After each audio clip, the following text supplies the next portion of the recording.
Hello and welcome to Hastings Public Library's virtual, well, it's not virtual story time. It is a virtual summer reading program for adults. And I'm so honored here today to have James Kimble, who is the author of Prairie Forge, the extraordinary story of the Nebraska scrap metal drive in World War II. This has been made possible with him and with Nebraska Humanities. They're the ones that helped bring us Mr. Kimble to speak with us today. So welcome. And I'm going to turn it over to him. Wonderful. One of the reasons I'm so grateful to you, Dana, and to Emily and to Christy and everyone here at Hastings who is helping make this possible, as well as the humanities folks, is that it's helping me to explore my home state. I live in New Jersey now.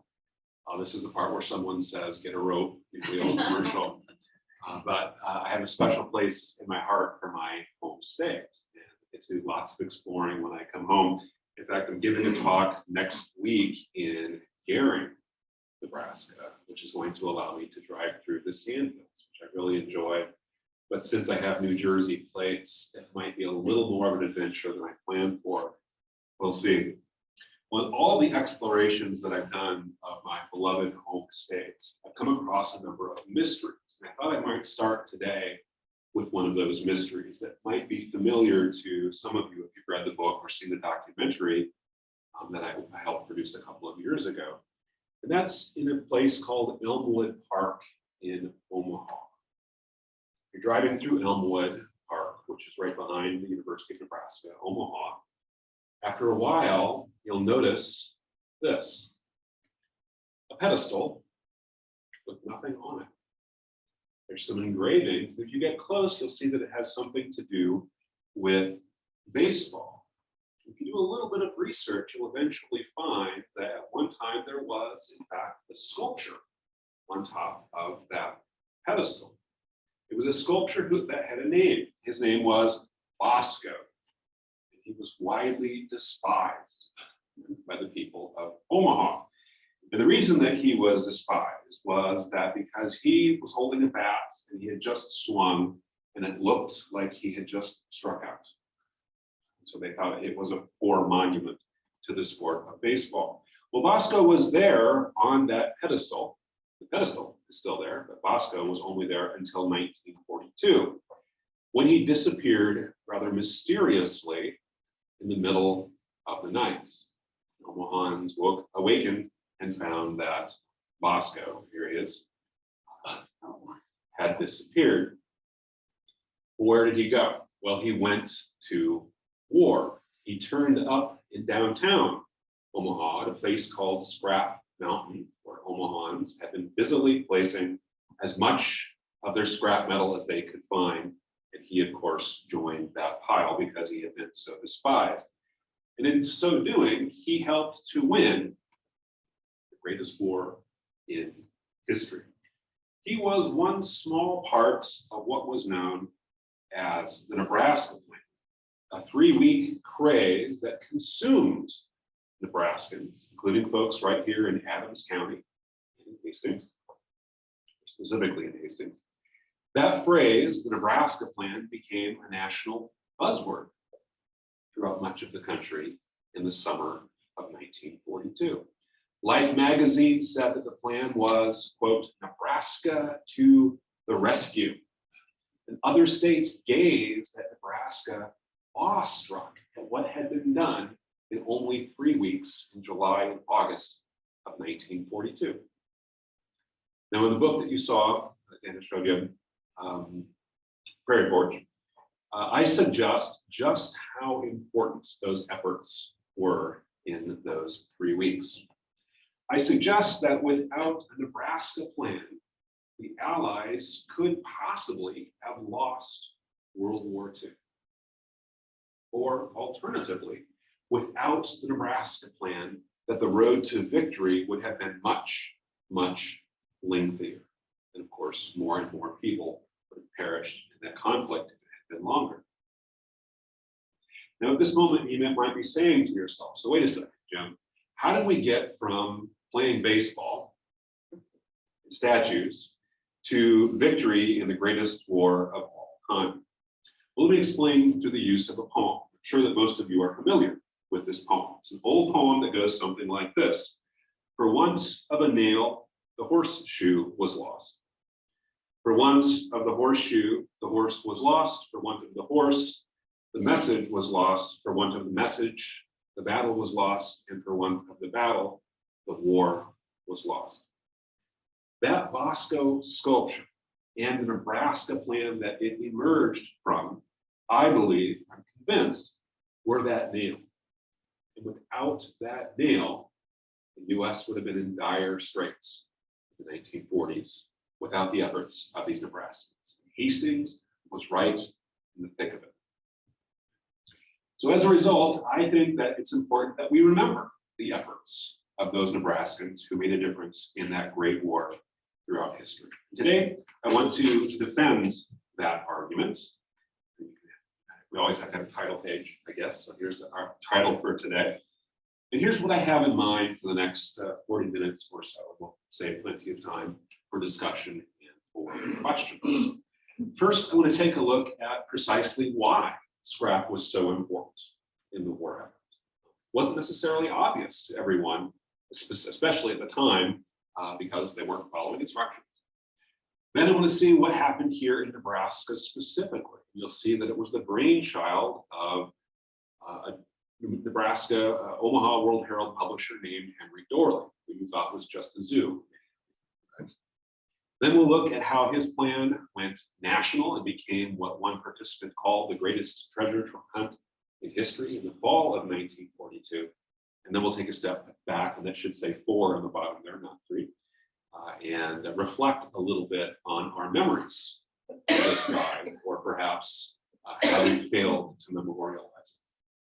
So, are you ready? Yes. Okay, we're going to jump into our time machines. We are going back to 1942. This is a Back to the Future reference for those of you who aren't familiar with the movie. So here we are in 1942. What's going on in 1942? The first helicopter has been successfully tested here in 1942. The Voice of America begins operations for the first time. The Best Picture Oscar goes to How Green Was My Valley. The Advertising Council, inventor of Smokey Bear, is founded in early 1942. Walt Disney's Bambi has its premiere in London, of all places. And at the University of Chicago, in a gymnasium, plutonium is isolated for the very first time. Harbinger of the future. Now, if you and I were still in 2021, like we were a few moments ago, we wouldn't be worried about the outcome of World War II. But now that we're here, having traveled in our time machine back to 1942, we are worried about how this war is going to turn out, because we don't know what the future holds. And in fact, it looks pretty bad for the US and for its allies throughout much of 1942. Losing is a distinct possibility for us. You might just think a little bit about the battles to that point in the war. At that point, the only convincing US victory was at Midway in the Pacific. And even that was widely regarded as a bit of a fluke by folks in the summer of 1942. Otherwise, US troops are either not yet even engaged in battle, they're still in training or en route, or as in the case at the time, they've experienced historic losses. So it's not looking good for the home team, you might say. Indeed, in early August 1942, the head of the Office of War Information, here, Elmer Davis, says this, gives this message to the home fronts very specifically. He wrote for public consumption what many inside the Roosevelt administration were thinking. This is what he said: "We could lose this war." From a government official telling Americans we could lose this war. Why? Well, he explained why. He said, because, to quote, "Production measured against military needs is not enough for victory." In other words, this arsenal of democracy wasn't doing its job. we were going to run out of ammunition, more or less. We needed a lot more. Well, one of the key reasons for this stuttering war machine, which kind of seems very surprising to us from the perspective of 2021, was reasonably simple. The supply of scrap metal stores at steel factories was declining rapidly. It's very worrisome for the folks in the Roosevelt administration. As it turns out, the open hearth method of steel making was the default US system. It still is today. This is how you make steel in the US system. And that process requires approximately 50% iron ore mined directly from the ground, mostly in Minnesota, and 50% recycled steel. It's a cost-efficient way of making steel. You can make steel other ways, but you have to change your entire system. Here is more or less a recipe for making steel. I don't know if you're able to see it from your seats, but at two different points in the process, scrap goes into the final product.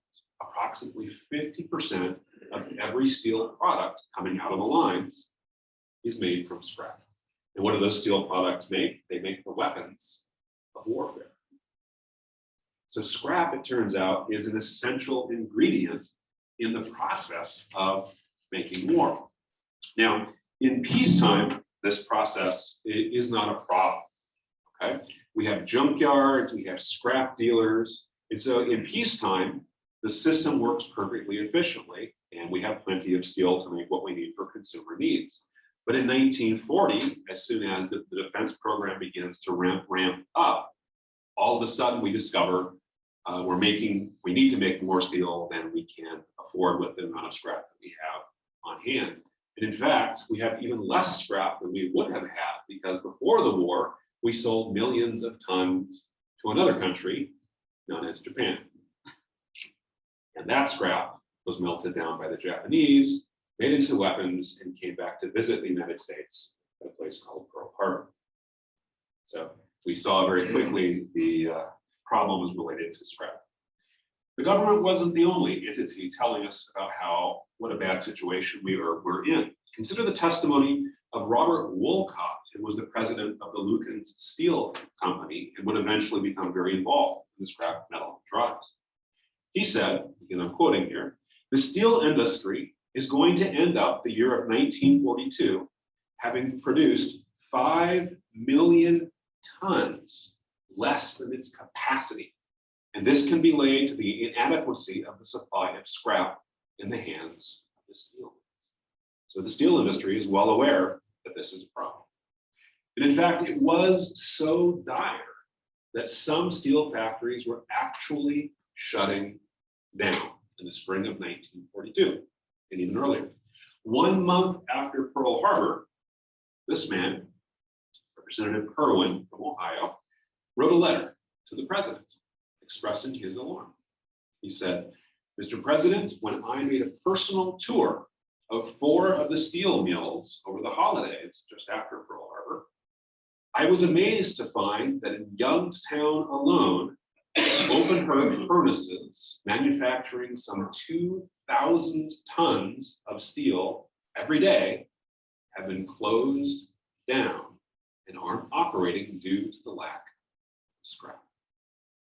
So the president was well aware that this was a problem, that our process for making steel and the weapons of war was faltering.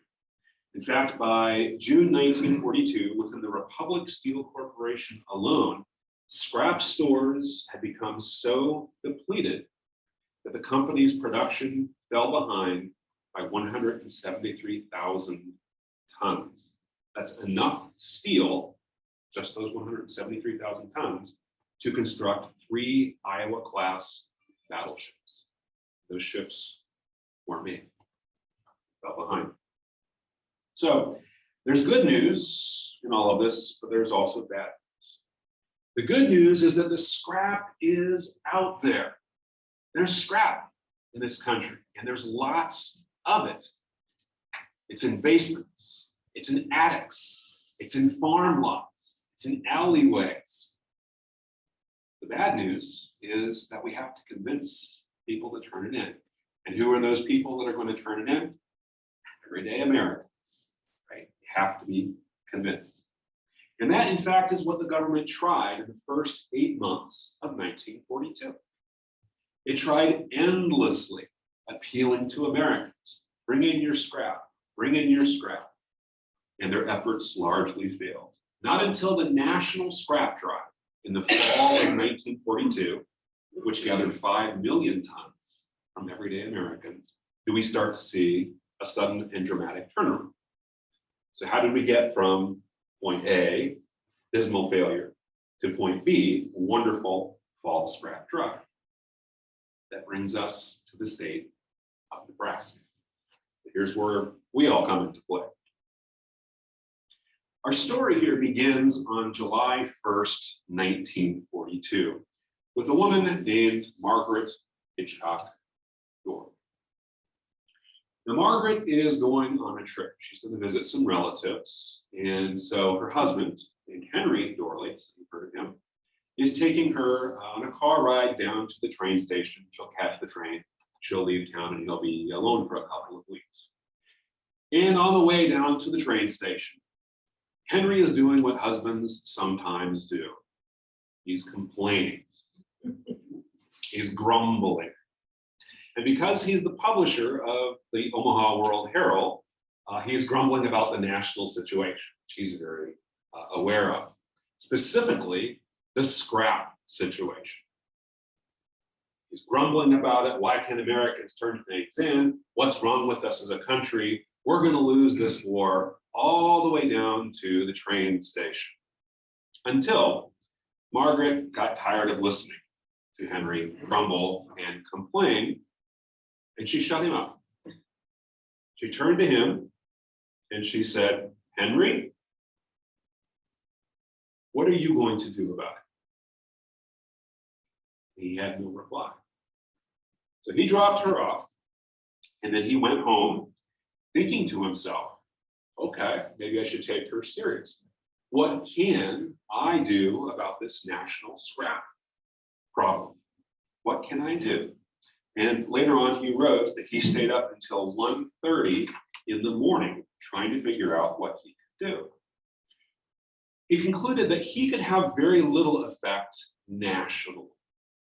Okay, so he was from a reasonably good-sized city from the Midwest, but in terms of the national picture, not a very big city at all, and also a pretty remote city from the national perspective. He also had come out against FDR in the 1940 election, so he didn't have a lot of friends in the Roosevelt administration. So those doors were pretty much closed as well. At the same time, there were a number of advantages that he had as the publisher of the World Herald.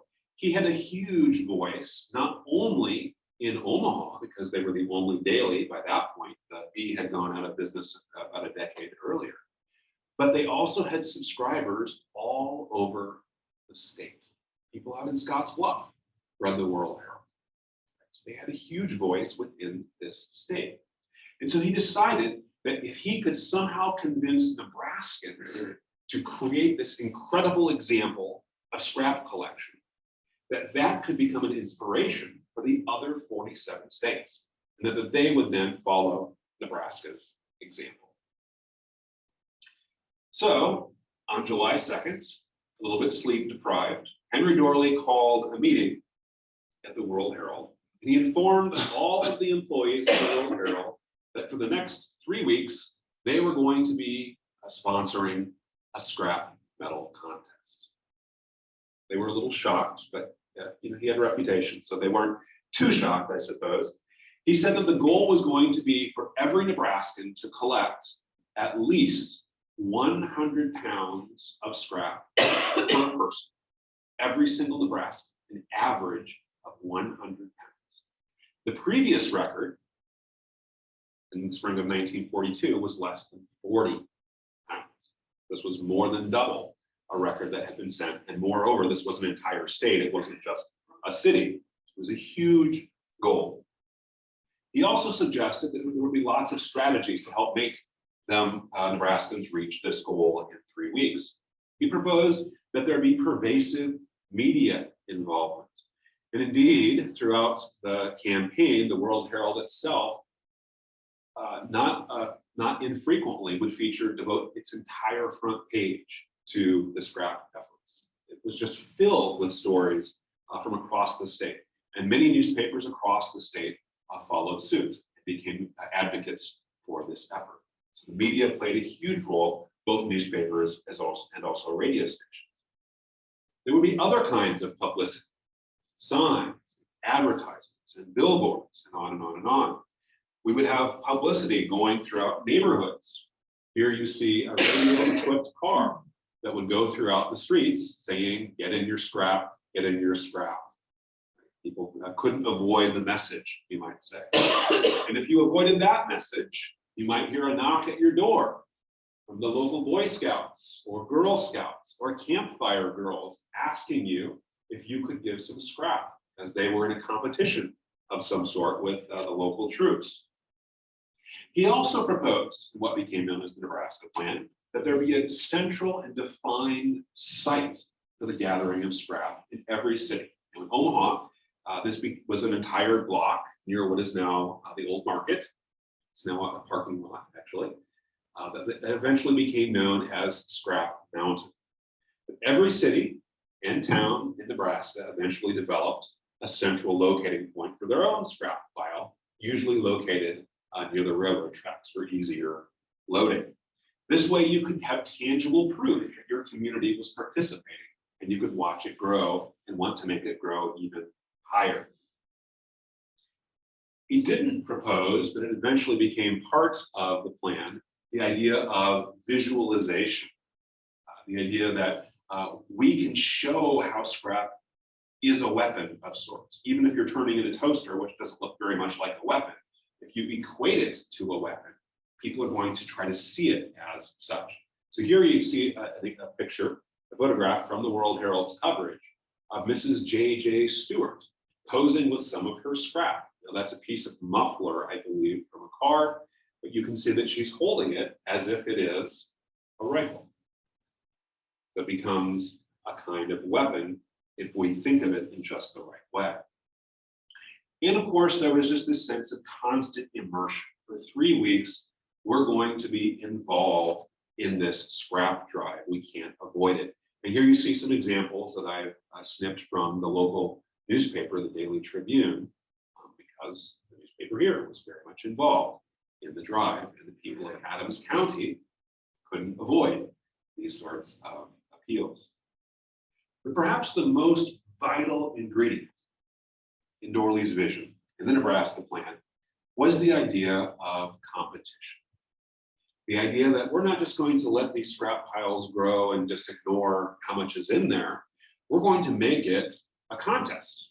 We're going to see who can collect the most scrap. And they're going to have some pride because they beat their neighbors. And I think that this was pretty wise on Dorley's part, right? He would have recognized back in the 1940s, and this is still very much true today, that Nebraskans are very competitive. Even back then, the football team was a unifying force for the state. And even back then, they had a county numbering system where you could feel a sense of pride in our own county here. I grew up in County 7, so I had a sense of pride that we were all together, all of us sevens. And those people over there, those 53 county people from Stanton County, they're those others that we have to be careful of. I remember my grandma telling me, whenever you see the 53 county car, you be careful. Right? That sense of us and them that sort of baked into us growing up in Nebraska. But think about this. What if you have a statewide competition? And here in Hastings, you're thinking, well, should we get involved in this? And then Hall County, right above us, issues a challenge. Hall County says, you know what? We're going to beat those folks over in Adams County, those losers, those slackers.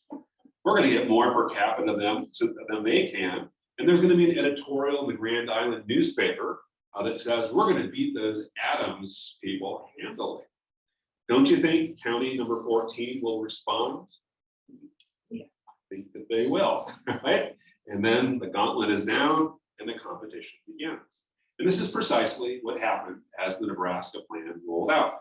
One example took place in Washington County, a little bit north of Omaha, right here, which predicted from the very beginning that it was going to win the contest. It will be the winner hands down, Washington County said. But instantly, on the very first day, it fell dramatically behind in the contest, specifically behind its rival, Burt County, just above it. And the local newspaper let everybody know. So this was the newspaper in Washington County.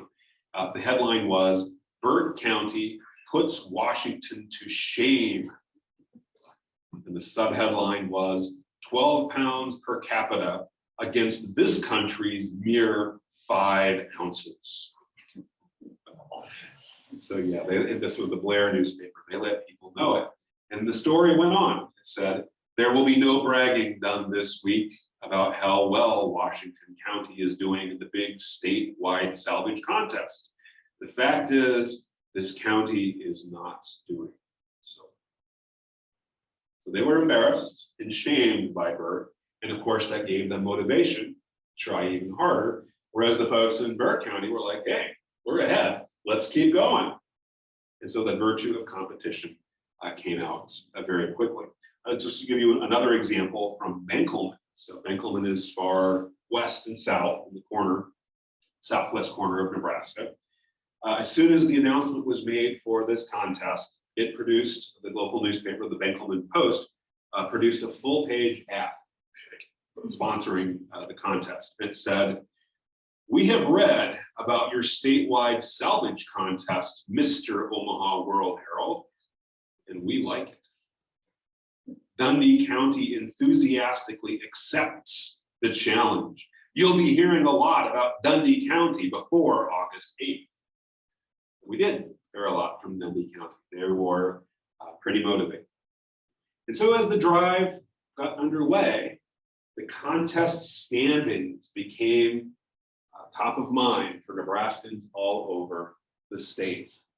Every day, the World Herald published the standings as if they were baseball standings, showing which counties were in the lead. In fact, it listed all 93 counties so that those counties at the bottom could feel a little shamed, I think, and push even harder.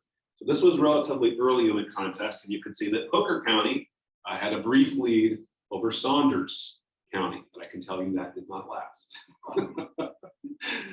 So definitely people were talking about this. If you went to the local coffee shop in the morning and had breakfast with the gang, I'm pretty confident that you were comparing how you were doing against your rivals. And that would motivate people even more. So who did this motivate? This motivated pretty much everyone, is my experience in my research across the state, from adults, children. Here in Hastings, to give you some further examples, the local newspaper didn't have a lot of photographs, so I mostly got headlines and ads here. But here, the county chair was named Moritz Abel, A-A-B-E-L. I don't know if that's a Hastings name that's still around. And William Harm was the Hastings mayor, and he allowed the use of the city had a truck that they freed up for collecting scrap from the Hastings neighborhood. And they had one particular event on July 28th, where a bunch of neighborhood kids near St. Joseph and 11th Street had a street carnival. And as a result of this street carnival, they charged admission in the form of scrap. To enjoy their carnival, you had to bring some metal. They produced a half ton that they contributed to the local pile.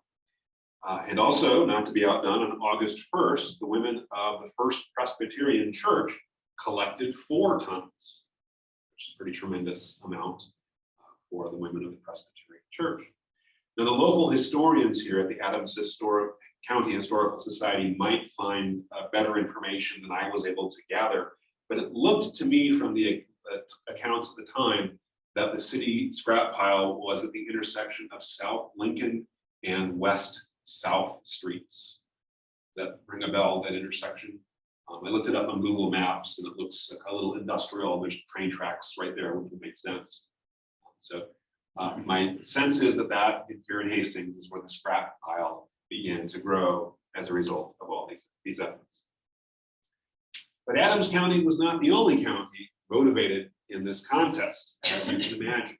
And as the contest went on, it became a bit of a horse race and was reported as such by the local newspapers. For instance, from my own hometown, Norfolk Daily News wrote this: "Down the home stretch come Nebraska's 93 counties today in the scrap metal contest race!" Exclamation point. How often do you see exclamation points in news reporting these days? And indeed, the last few days of the contest became a whirlwind of competition across the state. The national publication editor and publisher had a reporter here in Nebraska who filed a story about those last few days. And this is what the reporter said: "The ending found Nebraska working at fever pitch, with volunteer men and women scouring for scrap throughout the day and far into the night. Their labors recovered tons of dormant scrap, long forgotten catches of metal, unsightly city water tanks, steel rail buried under flooded riverbanks, bridges abandoned and forgotten, debris left after fires, and ancient tractors in farm gullies. It was a fitting finale for a campaign packed with fervor, a campaign that always rivaled and often exceeded the war news in dramatic appeal. Truly, it was 3 weeks the Nebraskans would never forget, those who lived through it. It took a number of days for the weighing, there was a lot of weighing to do at the end, to determine our winners. But on August 28th, at the state capitol, Governor Griswold congratulated the winner, the winning county, and the runner-up. Winning the award for top county in the competition was Grant County of the Sandhills, which collected an average, every person of that county, of 637 pounds, more than 6 times Dorley's goal. Pretty incredible. In second place was Grant's neighbor. They had been in a heated competition the entire time, Hooker County, with 541 pounds per person. Adams County ended up in 66th place with 62 pounds per person. And unfortunately, they lost their challenge to Hall County, which did gather 85 pounds for 44th place. Just for reference, some of the nearby counties in the standings: Hamilton took 73rd, Merrick 63rd, Kearney County 38th, Howard County 37th, Clay County 65th. One notable that's nearby is Phelps County, Holdridge, which took 4th place. We're extremely motivated in Holdridge. Statewide, the results were measured not in pounds, but in tons. Nebraskans gathered 67,000 tons of scrap metal in only 3 weeks. You may be asking, what's that average per person? 104 pounds per person in the entire state. So they met Dorley's goal. And they more than set a national record. So as you can imagine, this made a bit of a splash. This got people's attention, this record-setting effort. Dorley's initial idea, in fact, had been to set this new statewide record to capture attention and to motivate the other 47 states. And to help make that happen, the World Herald published this booklet.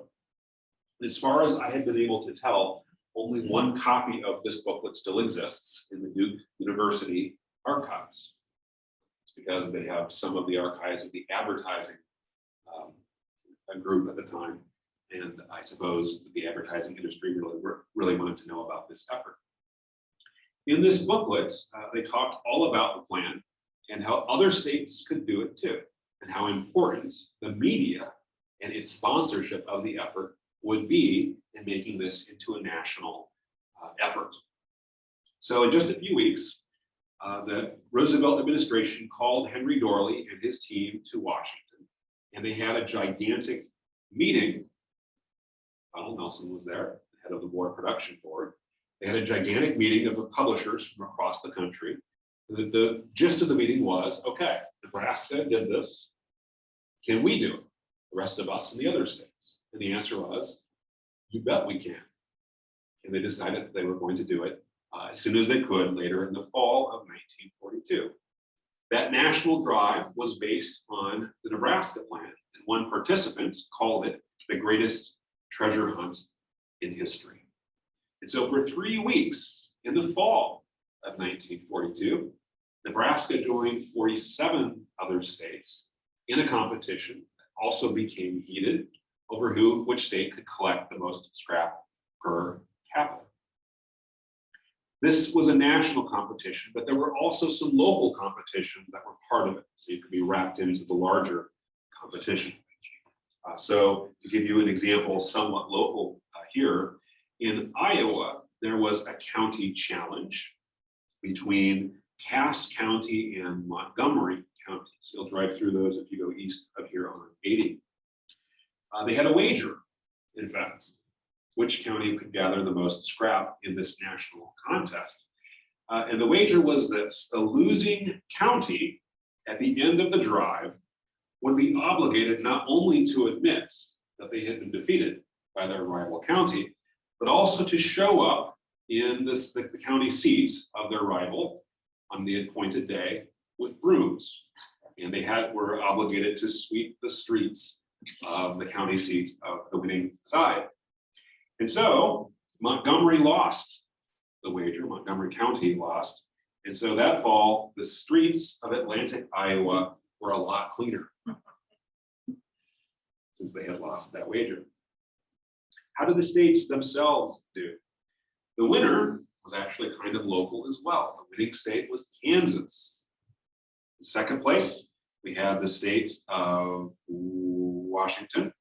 And in third place, the state of New Hampshire. And just in that listing of the top three, you can see how spread across the country the effort really was.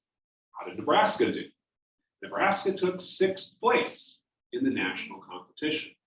But if you asked any Nebraskan at the time, why did you only finish sixth? They would have told you, well, because we already spent 3 weeks gathering scrap, and that didn't count. We had to start over from scratch, and we still took sixth.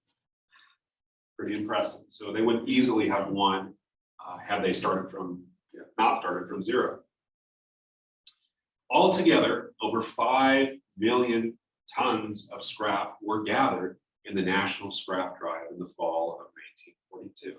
And that scrap was in place and available to the steel factories in the winter of 1942 of 1943 at absolutely the right time as the Allies were going on the offensive with Operation Torch in November 1942. At the heart of it all, this worldwide war was a group of Nebraskans who inspired Americans across the country to gather scrap. You can see an image in a bunch of Nebraskans again, who inspired those Americans to gather scrap in 3 weeks that changed the course of history. So now we jump back into our time machines and we return to 2021. Now we have a little bit more perspective on the scrap drive and how important it was. Perspective that people in 1942 just couldn't have because of the nature of time. They didn't even know who was going to win the war, and they were very worried that the US and its allies could have lost. But we now know that that wasn't going to happen, in part because of the actions of those Nebraskans. So from the distance of nearly 80 years, I think that we can see that Henry Doorly, Nebraskans, and their Nebraska plan, we can see their work in a more objective light. Scrapbook of memories. What strikes me most about their efforts is not just the tremendous nature of what they did, but how quickly we've forgotten what they did. So I end this talk on a bit of a soapbox I think it's sad that very few people really remember the Nebraska plan from They think it's sad how few of us remember Henry Dorley and Margaret Hitchcock Dorley and the actions of those Nebraskans who were inspired by them and by their ideas. It's sad that we've forgotten much of Nebraska's pivotal role in winning this great war. I find it remarkable that there are over 500 historical markers across this state, over 500.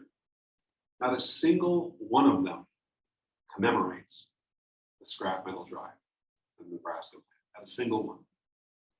I find it remarkable that we have a beautiful, gorgeous state capitol in Lincoln that's filled with commemorative art, commemorating the wonderful works of Nebraska.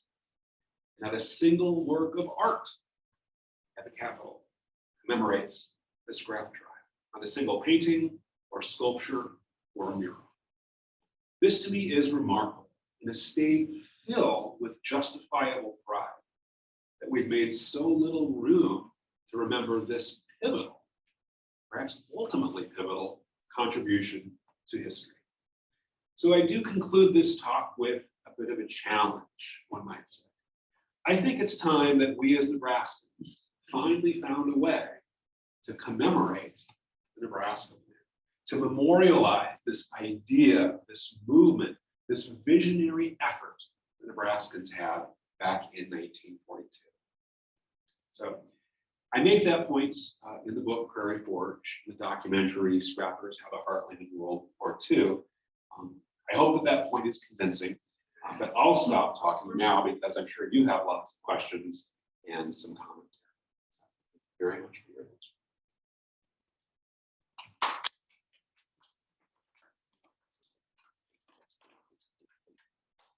Have you ever been asked to speak in any schools? No, I can't think of it. Some historical societies, libraries, mostly. I think part of it is if I still lived in Nebraska, it would be a lot easier. You know, now I'm just here to visit family. You know. But maybe the closest would be the Willa Cather folks. That's not really a school, but you know, getting one step closer, I suppose. But that would be great. Yeah, talking to schools.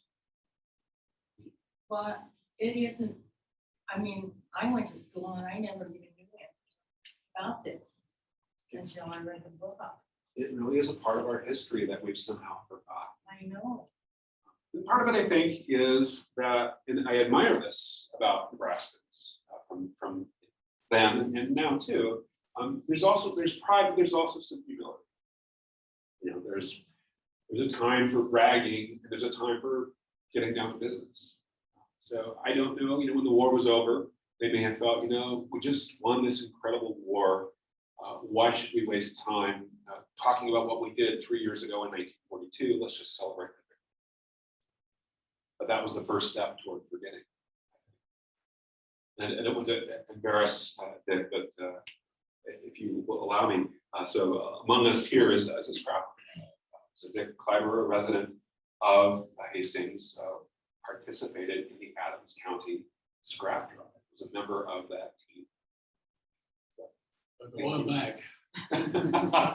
So I'm much too young to remember any of this in person, but I'm so grateful for what that generation. We can't remember when it was, but I had an uncle farm northeast of Harvard, and I can remember my family, my brother, my mom, and my dad, and I, we would go down there frequently during the war when we'd have enough gas to get the old Model 8 and drive that far. But I can remember prevailing on Bill to bring up his old machinery that was just laying out in the field and turn that into the scrap drive. Now, I don't know if that was in that 3-week summer drive or it was later or what, but I can remember doing that. And I can remember turning my bicycle or my tricycle into a scrap drive that we did at Morton School. And that had to be sometime during the school year. And people don't really realize, I think now, unless you lived through the war, how much jeopardy you really felt you were in. It was a weird time, even for a kid as young as me at that time. To give up a tricycle your own toy, a cherished toy for your nation. I mean, that's just incredible to me. Another example is I also interviewed a woman from Gothenburg. So she was 12 years old during the drive. And she and one of her friends decided they were going to go door to door and just knock on doors and say, do you have some scrap? We want to take it to the scrap pile. And one elderly woman said, well, you know, I have an old cast iron stove in the basement. And she said, but it's much too heavy for you. And the two girls looked at each other and they said, we'd like to try. So it took them all afternoon, but these two 12-year-old girls heaved this cast iron stove upstairs, and then they took it across town about 6 inches at a time. That's how motivated they were by this. You can get kids today to do that. You'd have to get them away from their video games. Or maybe, you know, the reward for turning in a certain amount of scrap is free games or something. There you go. That was something else that happened, was they had scrap matinees to motivate the kids to participate. Was if you turn in a certain amount of scrap, you could watch a free movie. That's going to motivate a lot of kids in the 1940s. Other questions, comments? Yeah, I just, as, you know, my father was involved at the age that my dad was a pilot. And I just, and, you know, they were from Hastings, lived in Hastings at the time, in the area. Never heard them mention anything about the scrap ride that they would have participated in. And all the war stories and, you know, things they had to give up and rationing and mom, you know, doing her thing, and no mention that I recall. Incredible. Scrap ride. But we know, you know, when you look back at the coverage, it just seems like it was all consuming. Maybe it's just easy to lose sight of in the midst of this huge war. Other questions? Questions from the librarian staff? Thank you for everything. A great presentation. The one part was the windmill. The windmill at the beginning. It was hilarious.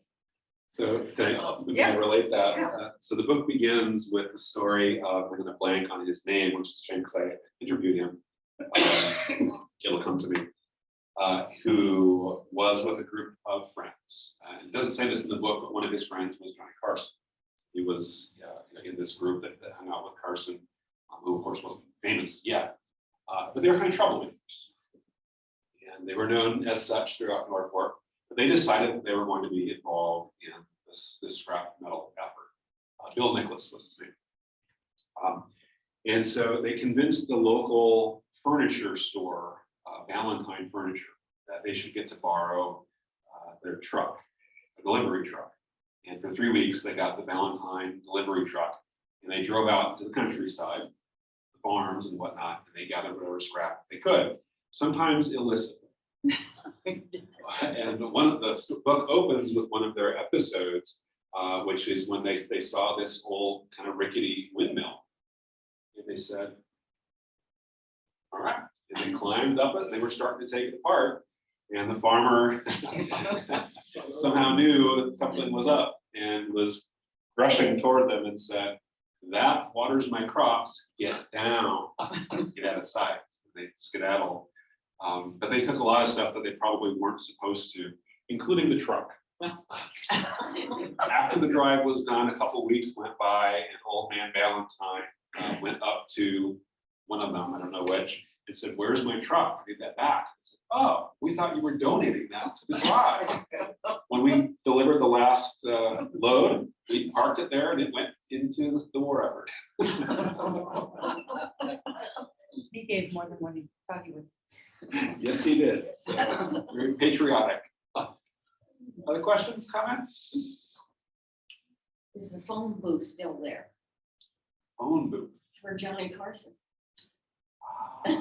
Oh, in Norfolk? I don't know. You get a phone booth, and It's a real phone booth. I took pictures of it. I don't know. His home is still there. Yeah. You can take tours of it. It's not very exciting, I'm afraid. And of course, his name's all over town, so, you know, He donated a lot of stuff. to Yeah. our work. they just did the cancer center up there, and Johnny Carson Field, and Johnny Carson Theater, and so he was very generous. Well, let me turn it back over to Dana. Anybody have anything else? Well, thank you very much for coming and sharing with us, and thank you to the Nebraska Humanities as well for helping us bring this program. Don't forget, pick up a copy and read it. Get it right up here in the camera. Prairie Forge. We will be discussing the book next Wednesday. We'll discuss everything. So if you'd like to join us, just let us know. But thank you. Thanks.